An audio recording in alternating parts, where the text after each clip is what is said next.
இயேசுவின் நாமத்தில் உங்களுக்கு என் அன்பின் வாழ்த்துக்கள். எப்படி இருக்கிறீங்க? நல்லா இருக்கீங்களா? சந்தோஷமா இருக்கீங்களா? நீங்க எப்பவும் மகிழ்ச்சியா இருக்கணும். சரியா?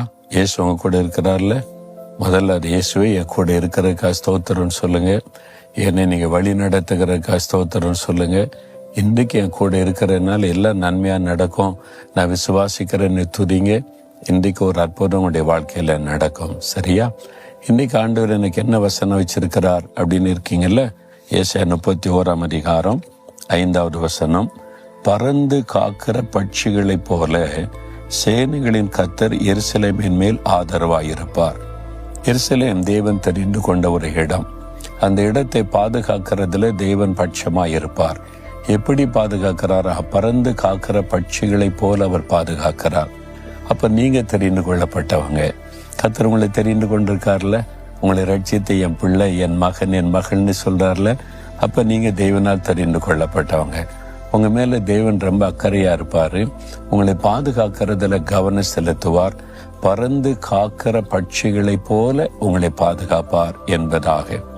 சாது சுந்தர் சிங் அப்படின்னு தேவ மனிதர் இந்தியாவில் இருந்தார்.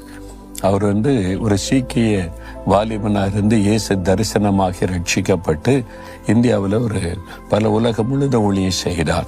இந்தியாவின் அப்போஸ்தலன் என்று அழைக்கப்பட்டார். பெரும்பாலும் அவர் தனியாக மலையில் போய் அமர்ந்து தியானிப்பது, வேத வசனத்தை வாசித்து தியானித்து ஜெபிப்பது பழக்கம். ஒரு சமயம் அவர் போய் ஒரு மலை மேலே ஒரு பாறையில் உட்கார்ந்து அப்படியே தியானித்து கொண்டு இருக்கும்போது மரங்கள் ஒன்றோடு ஒன்று உரசி காட்டு தீப்பிடித்து கொள்ளல. மூங்கில் மரம்லாம் உரசிச்சுன்னா தீப்பிடித்து கொள்ளுன்னு சொல்லுவாங்க. அதாவது காட்டு தீ, வைல்டு ஃபயர். அது மாதிரி தீப்பிடிச்சிட்டு ஒரு மர கூட்டத்துக்குள்ள அவர் பார்க்கிற அப்படியே மழை தீ பரவுகிறது. மரத்தின் மேலே ஒரு பறவையினுடைய கூடு, அதுக்குள்ள சில குஞ்சுகள் சத்தமிடுகிறது.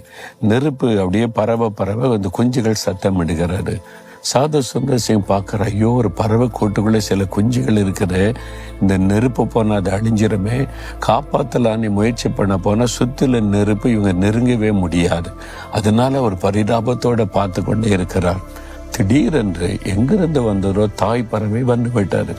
குஞ்சுகளின் சத்தத்தை கேட்டு மரத்தை சுற்றி சுற்றி அப்படியே சத்தமிட்டு கொண்டு பறக்கிறது. என் குஞ்சுகளுக்கு ஆபத்து, அதை காப்பாற்றணும்னு சொல்லி. அந்த காட்டுக்குள்ளே யார் உருவா காப்பாற்ற? அந்த தாய்ப்பறவை பறந்து கொண்டே இருக்கிற மரத்தை சுற்றி சுற்றி. சந்தோஷம் பரிதாம பார்க்கிறார். ஐயோ, என்னால கூட போய் காப்பாற்ற முடியல என்னை. அந்த நெருப்பு அந்த கூட்டை நெருங்குகிற நேரம்